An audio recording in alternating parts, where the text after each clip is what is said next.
Hey everyone, welcome to the Super Review Show's Mixed Bag, live from the J Cave, coming to you in the afternoon this time, right here on the channel. My name is Jay Manoff, and I'm joined by my good man, Bill Murphy. What's going on, folks? It's the Mixed Bag, afternoon edition. Afternoon edition, indeed. And I'm live from my bedroom. Yippee! Change of scenery today, folks. We shall indeed. So, basically, the lowdown is that we're talking about albums that turned 30 today. And this probably won't be a long broadcast. It'll just maybe about an hour long. We're not sure yet, but we'll just see how it goes. The first one that I personally would like to talk about, I think one of the most important ones we should talk about is Nirvana's Nevermind. I mean, to start right off the bat, I like Nirvana. I enjoy their music. I'm just not the biggest fan of them per se. Because, go ahead, Bill. If anyone knows my taste in music, and I've said this on the podcast like 6,387 times. Yep. I think Nirvana's kind of overrated. Yeah, I mean, you could make that argument too. I mean, at the time, though, it did explode everywhere, which is crazy.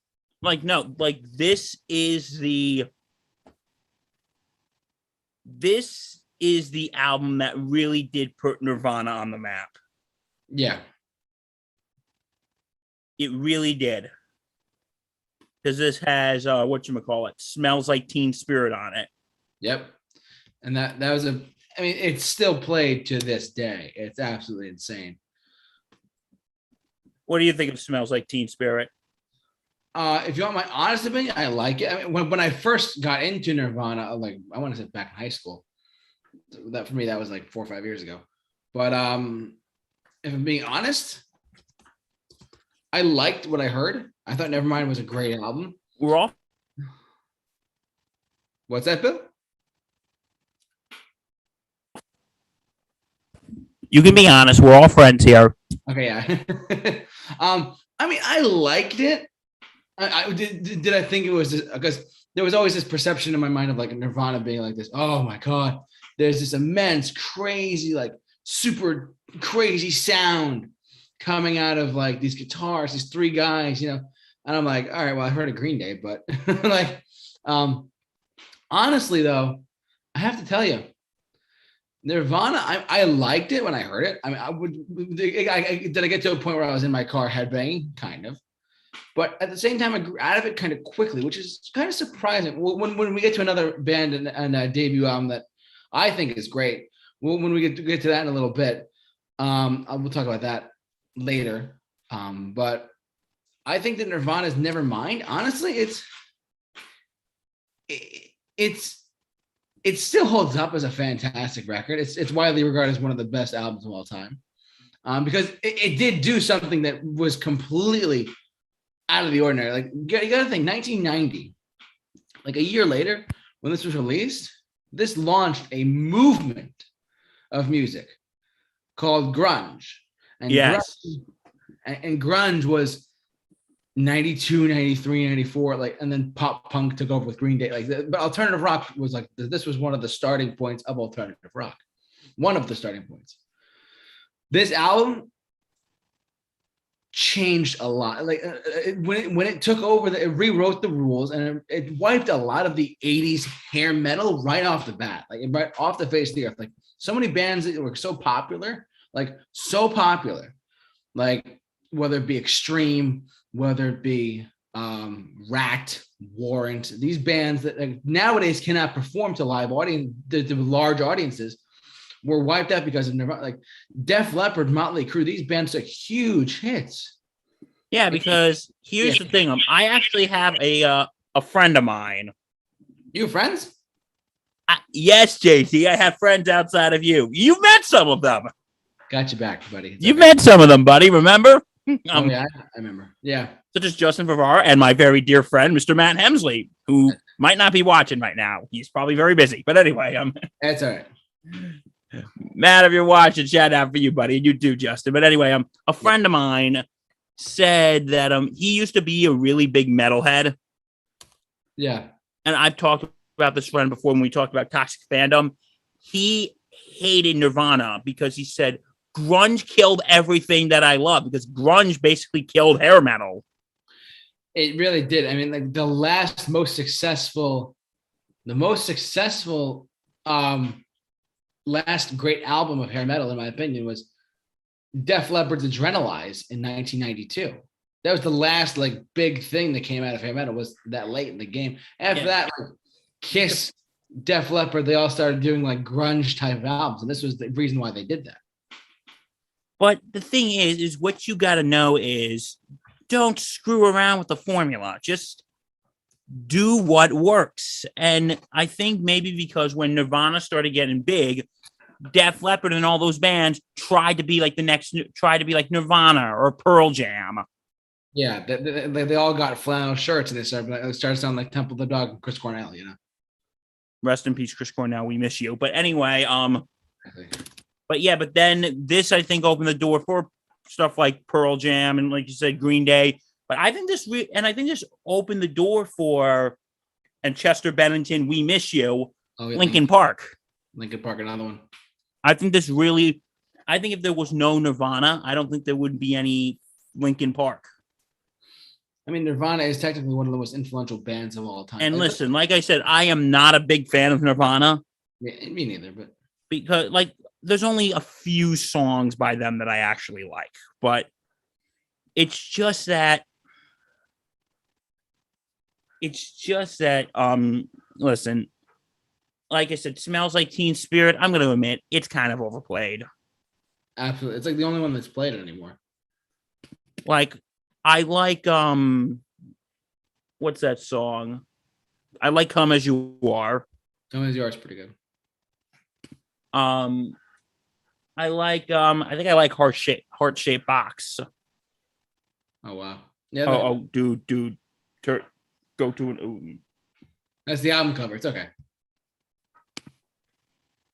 All right, guys. But anyway,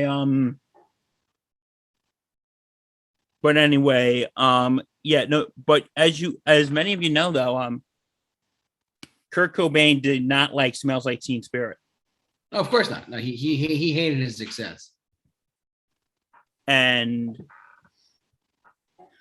yeah, but you know what? Regardless of how you feel about Nirvana, you cannot doubt the fact that they had a huge influence in music, and you cannot doubt that Nevermind is one of the most influential albums in rock history. Absolutely. I would go so far as to say it would be like the second Big Bang. What do you mean the second Big Bang? The Beatles were the first one. Nirvana was probably the second one, in my opinion. I don't know if I would go that far, but that's me personally. I think of it like that. I think of like whenever I think of Nirvana, I'm like, you know what? It's like what it just swept everyone, and like it took Pour Some Sugar on me into like oh, that's a joke, and it changed the system. It rewrote the rules, and all because one song and one riff and one, you know, all that stuff. So that's my opinion, but yeah, but Nirvana's Nevermind. Happy 30th. Yippee! Someone's so happy to say that. Happy 30th, Nevermind. That's so funny. And Dave Grohl has moved on to bigger and better things. Oh, Dave Grohl. I want to touch on that really quick. Yes, the Foo Fighters came out of Nirvana's ashes, if you will. I will say this, though. I will say this, too. Dave Grohl has gone. I saw the Foo Fighters reopen Madison Square Garden back in June, and it was an amazing show. You didn't invite me. Thanks. I would have. if the resale tickets weren't so expensive, Bill. The tickets blew through like so fast. Anyways. Well, it was the first concert at Madison Square Garden in over a year. So what do you expect? Of course. No. I mean, like, the regular tickets were like $100, but I spent too much. That's besides the point. Anyways, so Foo Fighters came out of Nirvana. Dave Grohl actually said something at the show, like, because their drummer Taylor Hawkins was like, oh, you know, Foo Fighters are going to be like, I never experienced Nirvana, and then the crowd's like, oh my god, they start flipping out, and then because Dave was on drums for one of the songs, and he's like, guys, it's not that big of a deal anymore for me to be on drums. It really is not. So he's moved on from Nirvana. Yes, it's a part of his life, but he's moved on. He's much more of a Foo Fighter guy, anyways. So Because I think the thing is, when he was in Nirvana, he was a drummer. He was kind of more in the background. Yeah, because Kurt Cobain had a lot of like the front man type of duties, if you will. He was the front of it. He was the front of the band. So And now the thing is, and I've also heard that Dave Grohl is like a really nice guy too. my aunt knows him personally. And she said he's a really nice guy. She said he's one of the nicest guys in rock history. Yeah, and Kurt Cobain, listen, I know we shouldn't speak ill of the dead, but Kurt Cobain was kind of an ass. Yeah, he was. And I mean, yes and no. You can read stuff online between like him and Axl Rose had feuds. Yeah, especially you heard the story at the VMAs.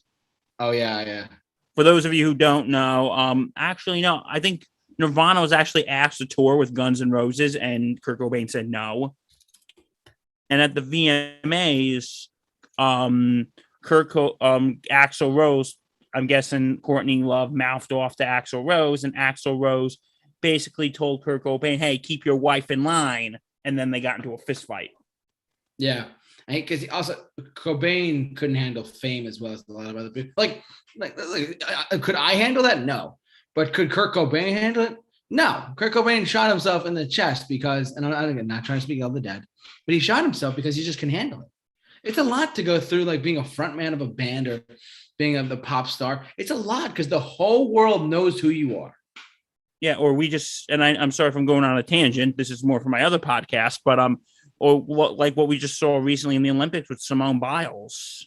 Of course, yeah, totally. Dude. Like a lot of people can't handle the fame. And listen, I'm not bashing Simone Biles. I've been very supportive of her, but some people, and a lot of people in those situations, in Kurt Cobain or Simone Biles or anyone, will say, "Oh, suck it up. You signed up for this, so you should know how to handle it." Like these are coming from people that doesn't help though, who never been in that situation. Right. Like if I got that big, I don't know how I would handle it. No, I don't know how I would handle it. I could definitely not handle it. I mean, I've had like wildest dreams, thoughts of like, oh, being in a band would be great. The whole world knows who you are, and then they can track down where you live. I mean, look at Elvis Presley, for Christ's sake. They tracked him down, Yeah. So those are our thoughts on Nevermind. Yeah. Regardless, though, an album I do recommend you check out. I recommend, if you have never heard of Nirvana and you're younger than us or whatever, I do recommend you check out Nirvana and Nevermind. And another, I don't want to say, we'll transition to this album in a second, but we'll mention in a second. But one thing I want to point out is that Nirvana was a behemoth moment in like music history, but they only lasted for 3 albums. This Nirvana, by the way, just fun fact, Nevermind was their second album, actually. But they had an album before that, and then they released Nevermind, and then they released In Utero, and then Cobain shot himself. So I'm not trying to speak ill of the dead. I'm just trying to be as real as we can. But I want to talk about another band that I want to go see.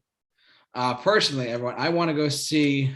There's a bunch on this list that I really want to see. Some of which I'm seeing like in the next couple of days, or like soon. But I want to talk to you guys about Pearl Jam's 10, which is another album that came out in 1991. Pearl Jam's 10 is an album that it was like the follow-up, like because Nirvana's Nevermind launched grunge. Pearl Jam's 10 kind of like took grunge into like the next wave of mainstream, if you will. I kid you not. Like, and plus Eddie Vedder will go on record and say, look, like literally we were from 1 minute we were nobodies. The very next day we were somebody. It's insane. Yeah, go ahead.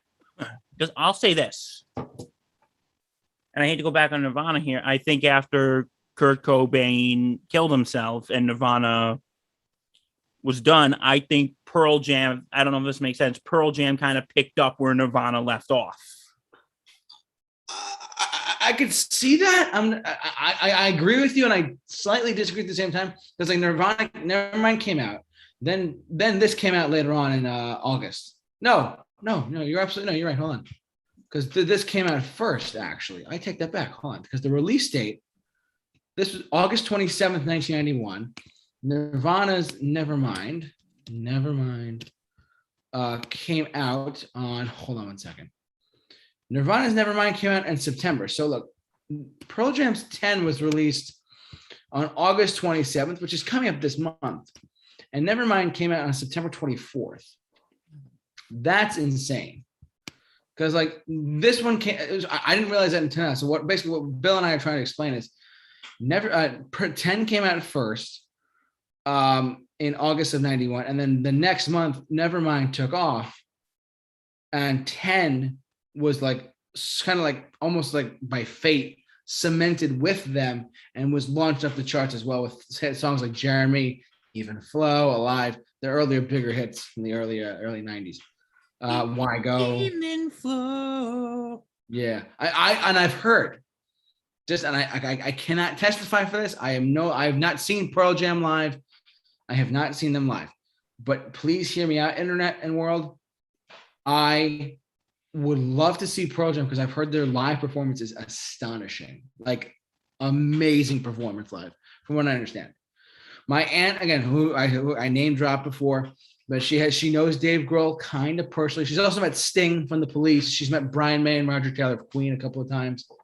She works in the music industry, but she has told me that Pearl Jam put on an amazing show, like so much so that Rolling Stone magazine had the top 10 greatest live acts performances of all time, whether the bands be still together or not.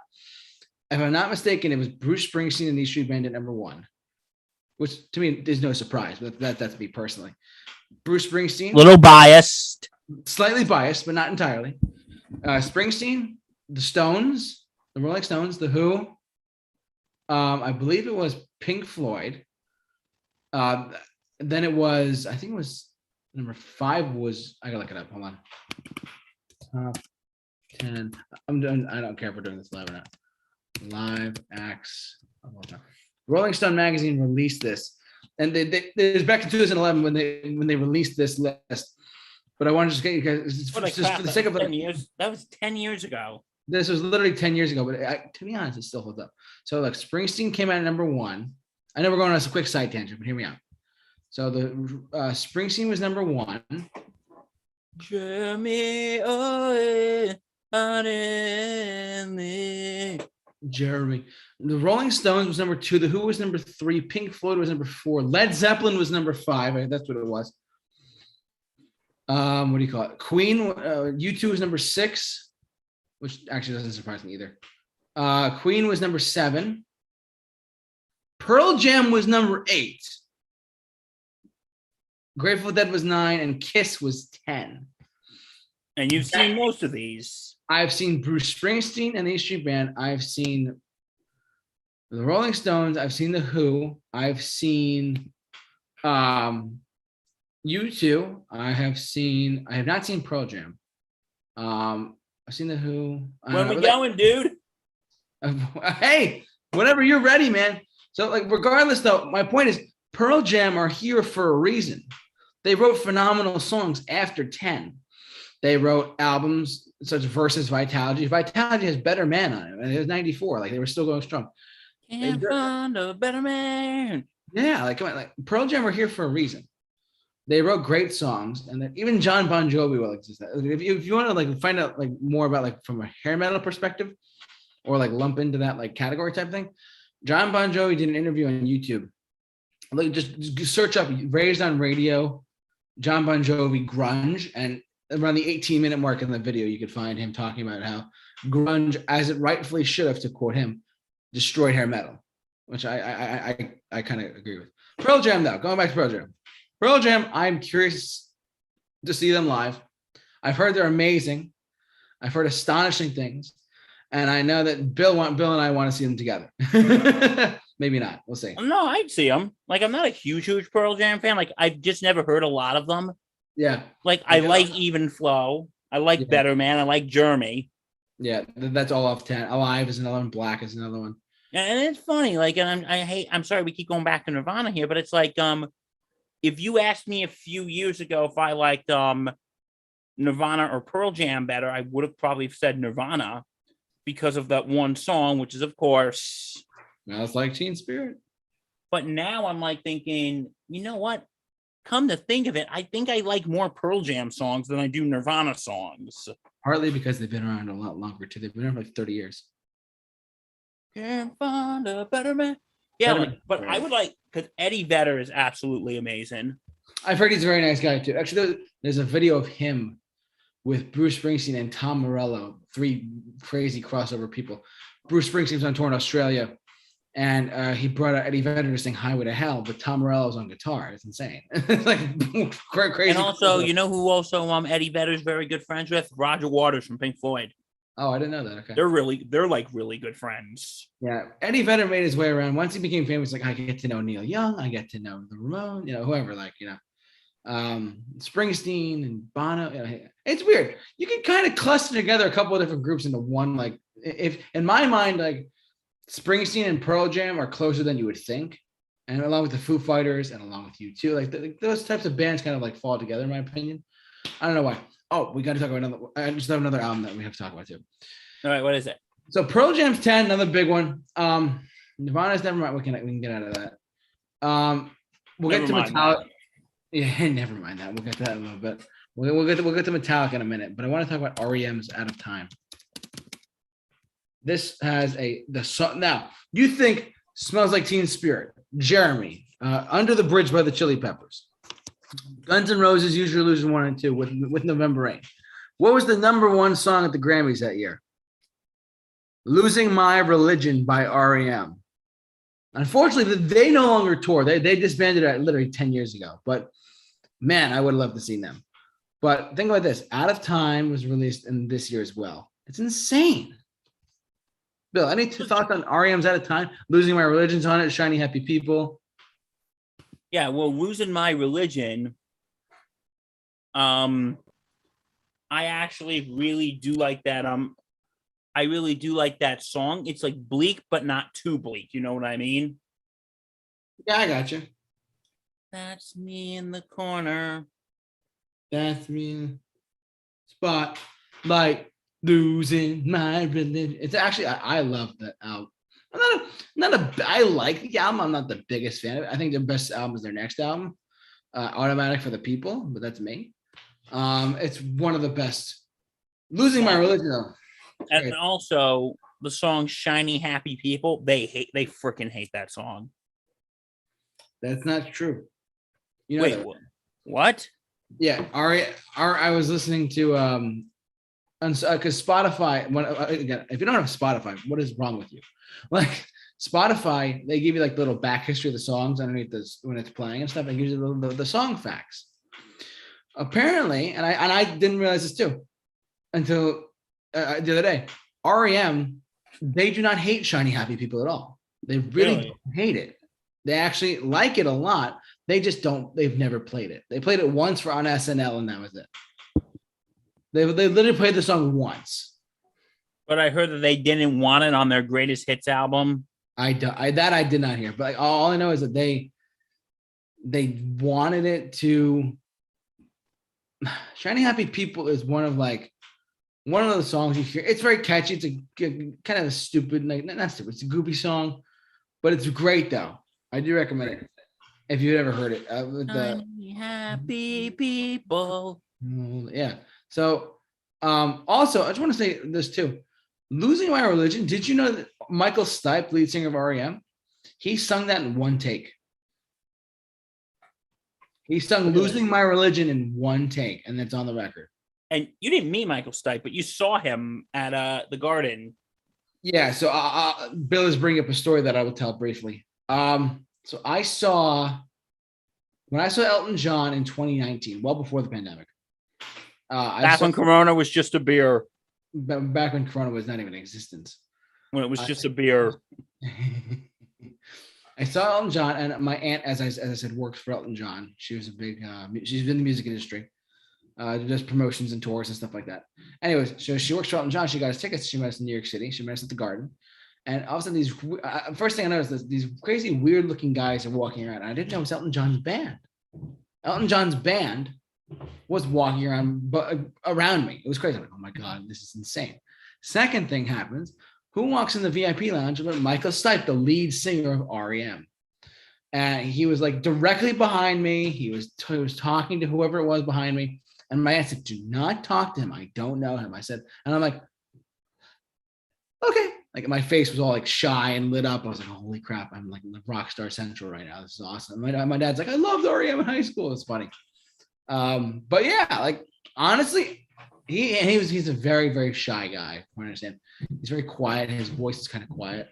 Because I think it may have been Michael Stipe. I'll look this up later. I'm not getting too political here. I'm just telling you what happened.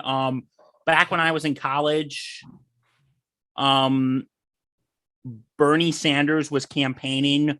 This was in 2016 over at a local college by where we were. And I had friends who went. I unfortunately couldn't go, but Michael Stipe actually campaigned for Bernie. He was actually at that rally. Oh, I didn't know that. He was actually at that rally. And like a lot of the people who I went to goes, "Oh, I wish he would have sang something." He hates singing. Now, you know that, right? Oh, he does? Like he doesn't even sing in the shower. You what? He doesn't sing in the shower at all. Like he released a couple of singles recently, but that's like for a solo artist, but he isn't like he's not that into music as he was before. Because one of my friends were telling me that when they went to go see him, goes, he just went up and talked. I think he was the one who introduced Bernie. I could be wrong. Mm-hmm. But he was like just saying, you folks should really get out and vote. My goddaughter, this is her first time voting this year. Yep. And she's here today. And, you should all go vote for Bernie. And my friend was like, I wish he would have gone out the guitar and play Losing My Religion or something. I would have went freaking insane. It would have been cool, but at the same time, he's not gonna. I don't know. He just spoke. He just gave a little speech and like, ladies and gentlemen, the next president of the United States, Bernie Sanders. And yeah, he goes, I just wish he would have played something. Nah, he wouldn't. Unfortunately, he lives in New York City too, as far as I know. But he just dropped by to say hi and see the show. But yeah, REM's Out of Time, great album. I wonder if Michael Stipe and Elton John are friends, because if he was there and he's got like the backstage treatment, they must be good friends or something. Michael Stipe has gone on to say that Benny and the Jets is one of his favorite songs of all time. So it's like, yeah, GT, hi, it's me, Michael Stipe. I don't know how his voice sounds like, but yeah, Benny and the Jets is like my favorite song of all time. He actually sounds like that. I'm not kidding. And he's quiet. So that was spot on. It was very close. Very close. Thank you, JT. I really appreciate it. Now, I got to tell you, I really don't hate Shiny Happy People. It's actually not a bad song. You crack me up. But yeah, Out of Time, an album I do recommend you listen to. And The One I Love is not really a love song. It's actually a breakup song. And so many people think it's a love song. They got to get it to the point. It's a freaking breakup song. Okay. I'm done. Uh-huh. I promise I'm done. All right. Or am I? No, I am. All right. That's enough. You're too funny today. All right. REM's Out of Time. I recommend you listen to it. It's a great album. Go figure. Losing My Religion is fantastic. I recommend it a lot. Billy, let's talk about another album that came out in November of '91 and sparked the infamous Zoo TV tour of the '90s, and it brought U2 to the front of alternative rock. It changed it. Literally, they call this album the juxtaposition to the Joshua Tree, meaning that they cut down the Joshua Tree and rebuilt it as Achtung Baby. For those of you who cannot say that, it's German for attention, baby. Oh, I did not know that. I learned something today. This has been Random Facts with JT. Random shit. Learning stuff is fun. Learning stuff is definitely fun. I know I've gone off a lot, Bill, and I'll let you talk in a minute. But like I gotta say, this album, I love it almost more than I love the Joshua Tree to death. I love that album. I love this band. I love these guys so much. This album slightly better. than Joshua Tree, in my opinion. It's got dance. It's got like it reinvented what U2 could sound like in a very good way, in a very positive way. They almost broke up in the sessions of this album because of One, but when they started making One on the guitar, they started composing it. They all started getting off on it together, and the band was fine. Before that, they were plagued with differences. Bill, have you heard this album?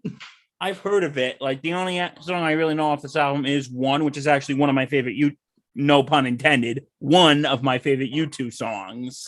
one of your favorite U2 songs. This is number jokes. But anyway, no, this is probably in my top 3. Of U2 albums or songs? Songs. One is. Yeah, I wouldn't say it's number 1. One is one. Oh god, okay. I gotta shut up now. So you're fine. You're fine. I was like, to me, like, this is a great album. The track listing is amazing on it. Like everything from Zoo Station to Even Better Than the Real Thing to One. One is not a love song. It's not a wedding song. It's a breakup song. It's about indifferences. It's very, very dark in some capacities. Like the lyric, right? You ask me to enter, but then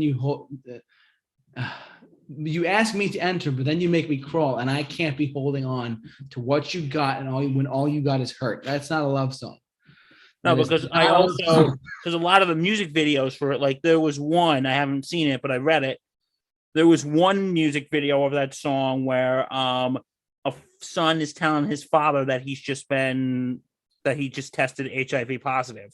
That's correct. Like the photographer who shot the single footage, hold on, like the single for One. Have you ever heard the version of them with Mary J. Blige? I actually have not. I have to get on that.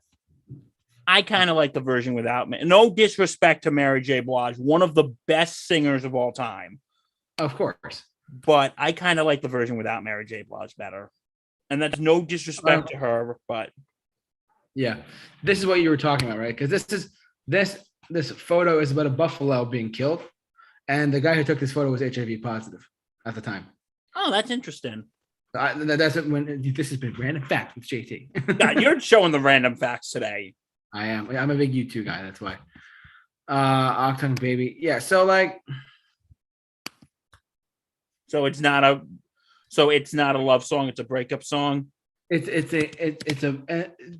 absolutely is. Like people don't understand that One, and I can write a whole thing about this, but like One is not a love song. One is a U2 song about breaking up. Like I'm trying to think of the words.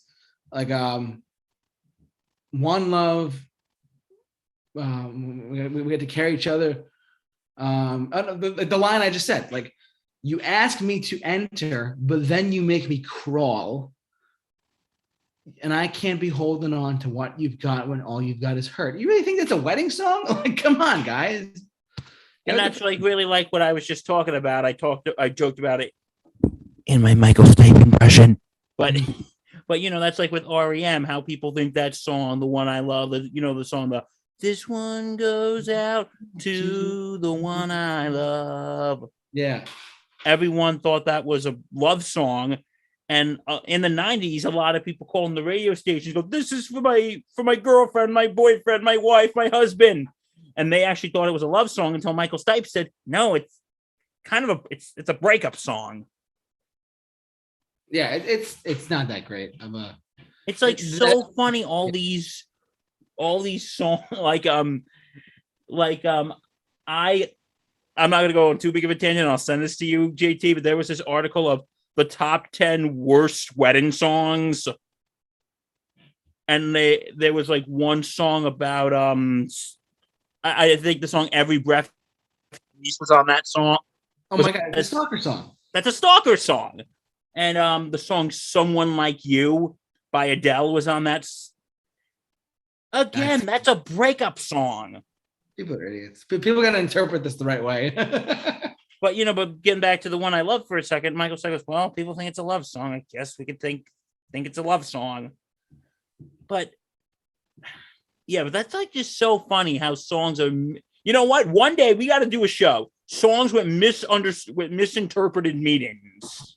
We'll do that next time for sure. We got to do a show like that one day. But anyway, Yeah. So But anyway, yeah, but one is really the only song I know off this album. Sorry. is there Mysterious Ways? Come on, dude. How does that go?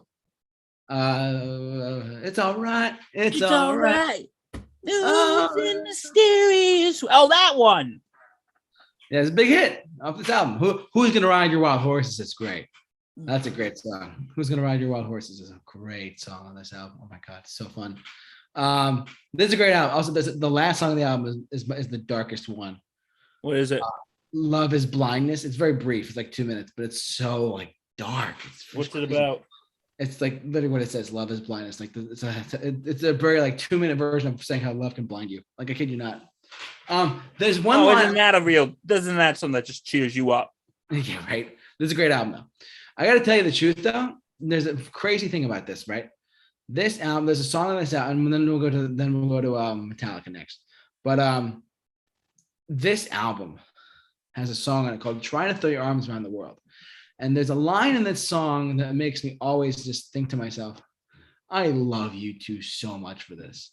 They are such geniuses, and whoever does not appreciate them, you should try to appreciate them before they're dead." Or those people who don't appreciate you too. Those people we just pray for. We pray for. We pray for them.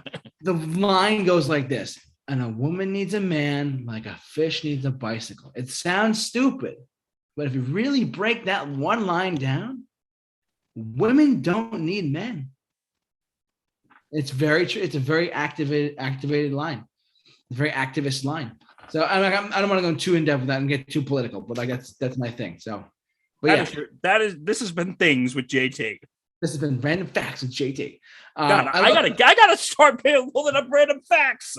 Random Facts with Bill is coming up soon. Yeah, I want to let you guys know that YouTube's Octung Baby. Check it out. Let's go over to we got 4 more albums to talk about today.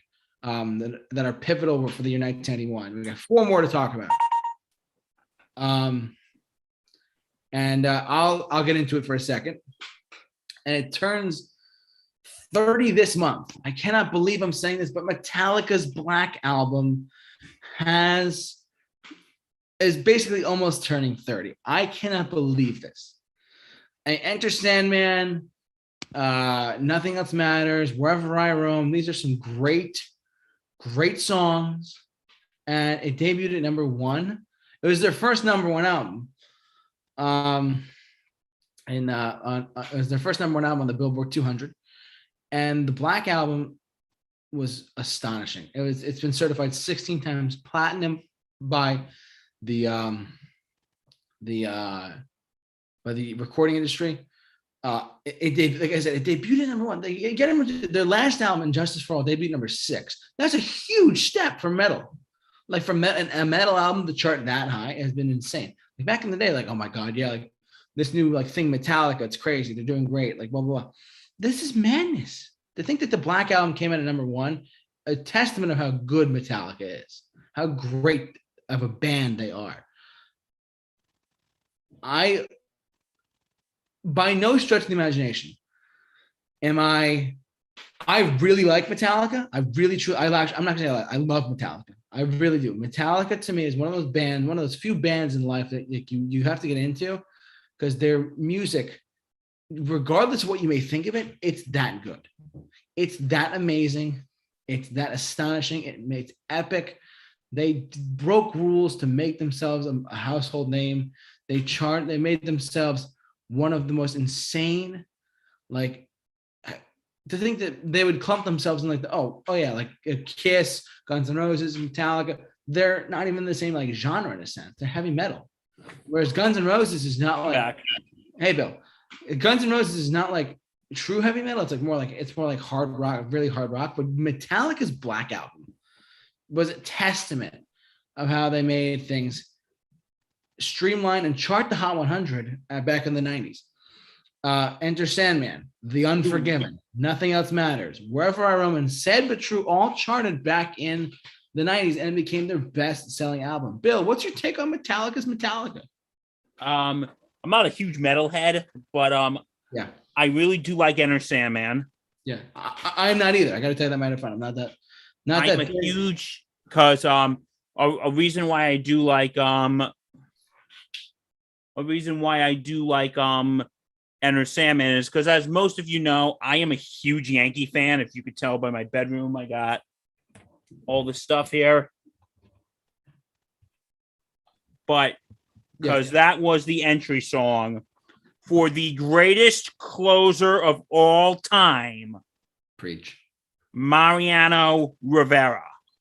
Hell yeah. And if anyone wants to argue with me on that, I'm going to be honest. You will lose. Oh yeah. If you want to argue that Mariano Rivera is not the greatest closer of all time, you will lose. But anyway, This has been Random Facts with Bill. Random Facts with Bill. So anyway, I love the opening, and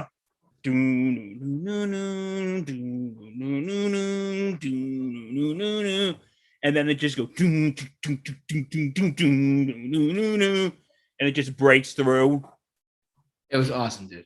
You know what I think is kind of creepy, but I think it's kind of cool at the same time when they have the kids' voice. Now I lay me down to sleep. Now I lay me down to sleep. Pray the Lord my soul to keep. Pray the Lord my soul to keep. You know that part. Yeah, and then hush. I kind of find that part a little creepy. I'm sorry. That's but hush, little baby, don't say a word. Are you her exit night? But and one more thing about Enter Sandman before I get to one of the other songs I like on this album. They were playing the Soviet Union years ago, back when it was the Soviet Union. It's now Russia. Oh, yep. But what you would call it? You have these guys in like the Soviet military uniform, and Metallica's playing, and they're like crowd surfing in their uniforms. It is so freaking awesome. They're like crowd circuit. Looked like they had a little too much vodka, but maybe. But yeah, Metallica. That song is great. I also really like another song from this album. The song "Nothing Else Matters." Great track. Great. Nothing else matters. Yeah, and you know what? Like the thing is, it's like what JT said. I'm not really a big metal guy. Yeah. I'm not really a big metal guy. So. Yeah. I'm not the biggest metal. Metallica is really the only metal, and Guns N' Roses to an extent. Like they're the only metal I've gotten into in a sense. Yeah, but like the metalheads. Yeah, metalheads. I'm going after you again. The metalheads don't like Metallica. Yeah, they're pure like. Got like a ferocious dog noise. They sound like. Yeah, that metal they listen to, it sounds like an angry bulldog. Literally. It's not music, guys. Slipknot's pretty good, but that's about it. Come at me, bro. Sorry. But anyway, damn purist. But anyway, anyways. But no, like Metallica, like I said, not the biggest fan of metal, but I do like Enter Sandman. I do like Nothing Else Matters. Yeah. It's definitely up there for me. One of the best albums. I don't think it's their best album personally. I think that their album beforehand might be their best album. And Justice for All, I recommend that one personally. It's like really long songs. Like the longest song on the album is like 10 minutes. But it's just like long, drawn out heavy metal. And it's really great. But at the same time, it's like, what this was like a streamline of like what they were trying to do. So I recommend it though. If you have not heard the Metallica's Black Album, check it out. It's awesome. It's awesome. It's awesome. Bill, let's talk about your favorite band of the 80s and into the 90s too. Oh no. Guns N' Roses. I can talk if you want. We'll both talk about this. Okay. Listen. Yeah. Unpopular opinion. Oh man, here we go. I think Guns N' Roses is kind of overrated. It's fine, dude. It's like, God, I am getting very cynical today. That's all right, dude. It's fine.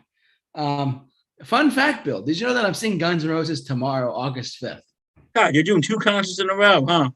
Yeah, the reason why we're doing just like the reason why we're doing our show early today is because I'm going to see the Hella Mega Tour at City Field tonight. So we got to finish up in the next like 30 minutes or so.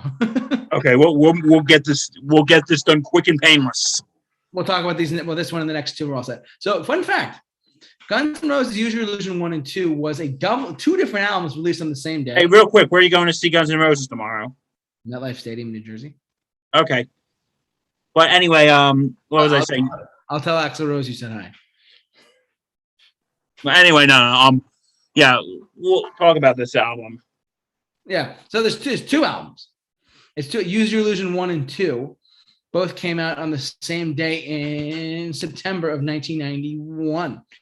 And they both sold like a ton of records, like a lot of albums. They were released on the same day.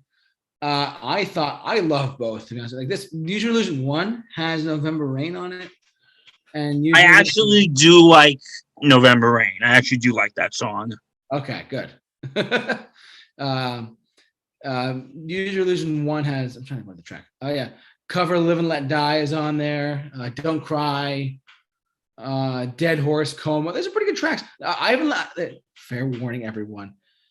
I have not listened to the album in its entirety. I've listened to a lot of it, not all of it, but I have listened to a good portion of them. So don't kill me.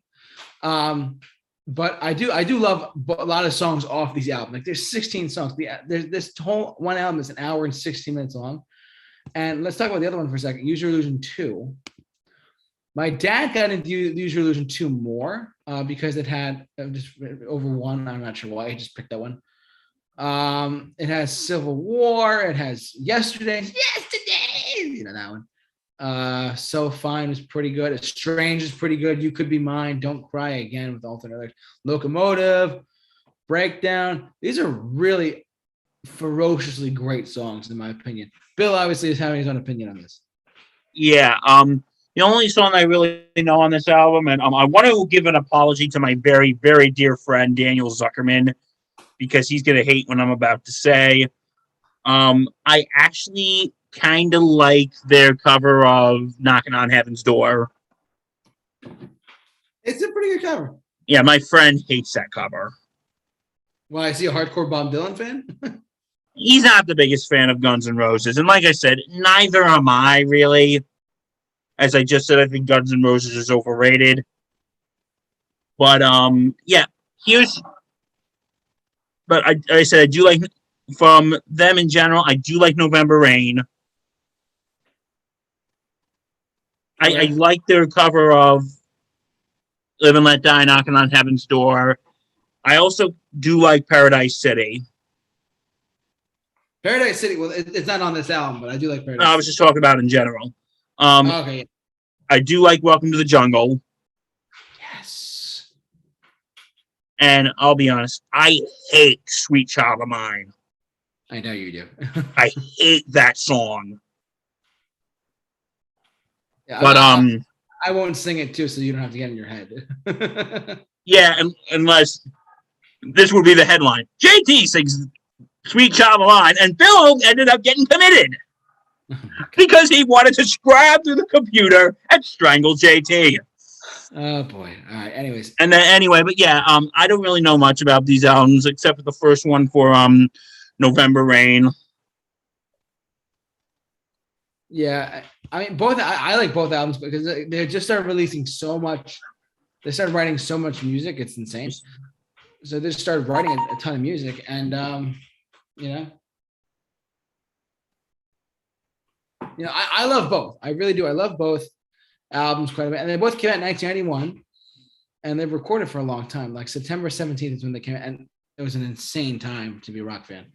Let's talk about two more albums. Guns N' Roses, Use Your Illusion 1 and 2. I recommend you check them out. Well, Appetite for Destruction is great, but these two albums are very good too.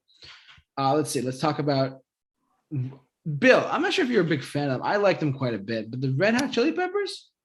I like them. They're all right. Okay, good. Because what do you call it? This is their best album. Blood Sugar Sex Magic. This album in particular is their best album by far. It has their earlier hits on it, such as Under the Bridge, Suck My Kiss, Give It Away, Breaking the Girl. Even the title track, Blood Sugar Sex Magic, I think is fantastic.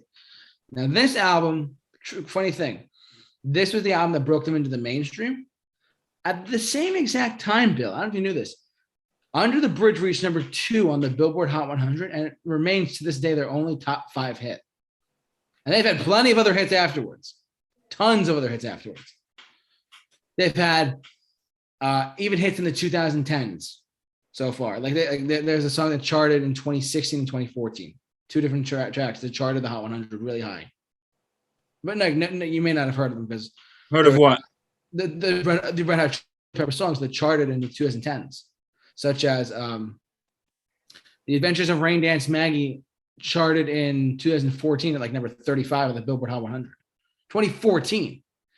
So that just tells you how good they are, that they're doing so well. And then 2016 was their most recent album, which had the most recent hit, which is Dark Necessities, which I love. And that charted at number like 55 or whatever on the Billboard Hot 100. So it charted for like 5 weeks. But that's insane how a band this old is. Their first album was 1983. They're still charting today. That's astonishing. For real. Like, kudos to the Red Hot Chili Peppers. I mean that. And also that song, Give It Away, Give It Away, Give It Away Now. Give it away, give it away, give it away now. That song is on this album here, Blood Sugar Sex Magic. I actually have a funny story back about that song. And I made this joke on my on back when my podcast was a radio show back when I was in college. It was the Super Bowl that the Seahawks destroyed the Broncos. And yeah, that to describe it was a good old fashioned ass kicking. But the Red Hot Chili Peppers were actually the halftime show. Then with Bruno Mars. Yeah, I don't know what the promoters were smoking either when they thought of that idea. But anyway, I remember making the joke after that Super Bowl because the Red Hot Chili Peppers were there. I said, guys, I feel like the Broncos just gave it away, give it away, give it away now. Give it away, give it away, give it away now. That's funny. That's funny. But anyway, yeah, the Red Hot Chili Peppers. A band I really like, by the way. I want to go see them badly. They're that good to me. Good. A lot of bands you want to see. But anyway, no, I actually wouldn't mind seeing them either. I heard they're phenomenal live too, but that's me. Yeah, but yeah. Okay. When I say I'm not a big fan of these bands, doesn't mean I just necessarily dislike them. I mean, maybe I just don't listen to them that much, but yeah, you're all good. Yeah. But yeah, I actually do kind of like the Red Hot Chili Peppers, so yeah, like I said, they're very fun. They're very good. So give it away now. Yeah, we got one more album, and I know I did a lot of talking today, but I want Bill to talk about this last one for us. And anyways, like I said, check out Blood Sugar Sex Magic from start to finish. Do not shuffle it. Do not do anything. Listen to it from start to finish, so you'll have a whole like trip of amazing. This album's amazing. I recommend it seriously. Okay, because this was my idea. Yeah, you wanted to talk about Michael Jackson's Dangerous. Yeah, this is Michael Jackson's Dangerous. Once you think about it, like, I think this was like the last like album that he made that was, because the other two were compilations. Correct. Were compilation albums, but I think there was some new stuff on there. Yeah. But yeah, I don't want to say this is like his last official album. This was before all the crap with his life happened. You know, the allegations that were made. Correct. I'm not saying if they're true or false. I'm just stating what happened. But anyway, this one is let's see which song, Black or White, which I think is absolutely fantastic. You know that song? I believe it. All right. Then go, my baby. It don't matter if you're black or white. Yeah. Excuse me. Um, Will You Be There is very, it's a really nice song. And this is like one of the songs I actually really do tear up during. It's called Gone Too Soon. Hmm. I don't know if you ever heard the song before. I have not now, but I have not now. The song it's actually about the song is actually about a kid named Ryan White who was friends with Michael Jackson, and Ryan White had he had AIDS. Oh, I see. He got it from a blood transfusion, and you know if anyone doesn't know the story, go look it up. It's very fascinating. But Michael Jackson actually wrote, because Ryan White sadly passed away the year before this album came out, and this song was actually a tribute to him. And because he was only 18, so because he was gone too soon. And I remember this was absolutely heartbreaking. Listen, regardless of how you feel about Michael Jackson, when Michael Jackson passed away, at his memorial service, Usher actually sang that song at his memorial service. Hmm. And I remember watching it. Usher was just literally breaking down when he was singing it. Oh, wow. And he just was like literally breaking down in the coffin, and just like he couldn't get through the last. He was like just trying to get through it. He was in the last one. He was like, gone. I'm not making fun of him, but I'm like, he's just like, gone too soon. Yeah, and you know what the sad irony is? Who knew that Michael Jackson would be writing that about himself? At some point, yeah. But yeah, another one. Okay. I know a lot of people are gonna come at me. JT, do not tell them where I live. I think Heal the World is kind of cheesy. This will heal the world, make it a better place. Like, good message, but just I think that song is just corny. I think it's cheesy. I kind of feel the same way about We Are the World, but I think that song is just Gotcha. and it makes me want to. Yeah, but Michael Jackson's Dangerous. Like I said, the other ones had new ones, but I think this was the one that really was like the last official album from Michael Jackson. Yeah. And yeah, those are my thoughts on Dangerous. I don't know if you have any thoughts on that. I have to say I like Michael Jackson. I think the only two albums I got into were Bad and Thriller. So I didn't really get into it like heavily, if you know what I mean. Mm-hmm. I like him a lot. I really do. I think he was one of the best performers of all time. I just don't think that I should say that I never got into his later stuff like in the 90s. So yeah, and this was like kind of the stuff because Michael Jackson was big in like the 80s, of course. Yeah. Well, maybe like 60s and 70s if you count stuff with the Jackson 5. But yeah, not that. He was big in the 80s. The 90s, like what we were saying with rock. Yeah. How it was going from like heavy metal to grunge. Here it was going from like R&B pop to like hip hop. Yeah. In the 90s, it was going from like R&B and pop to hip hop. Right. So that was like the big thing in rock music as it was in pop music. Right.